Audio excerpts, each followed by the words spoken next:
January 28th, an 84-year-old Thai-American man was brutally shoved while walking in San Francisco and later died. On January 31st, 3 elderly people were shoved to the ground by a young man in Oakland's Chinatown neighborhood. On February 25th, a 36-year-old Asian man in New York's Chinatown neighborhood was stabbed and brought to the hospital in critical condition. These are just a few of the many hate crimes against Asian Americans, surfacing the racial discrimination against Asian Americans this past year. Crimes against Asian Americans are on the rise across the US, especially in cities like New York and San Francisco.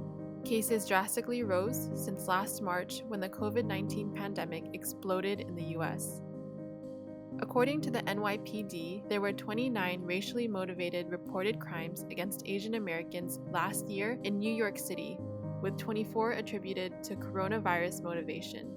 While almost 90% of the cases aren't considered criminally prosecutable hate crimes, the acts of hate are still dehumanizing. What doesn't help the issue is the image of Asian Americans as model minority, putting the stigma that Asians are more successful than Blacks or Latinos to justify institutional racism. Many Asian Americans feel that their communities have been long ignored by mainstream politics and media and entertainment. The Asian Cultural Center, with the assistance of other units, has compiled a list of resources for students, faculty, staff, and community members. Click the link below for resources to report bias incidents and hate crimes, for ways to respond and stand against racism, and to learn more about how you can be involved in fighting discrimination against Asian Americans. Thank you for listening.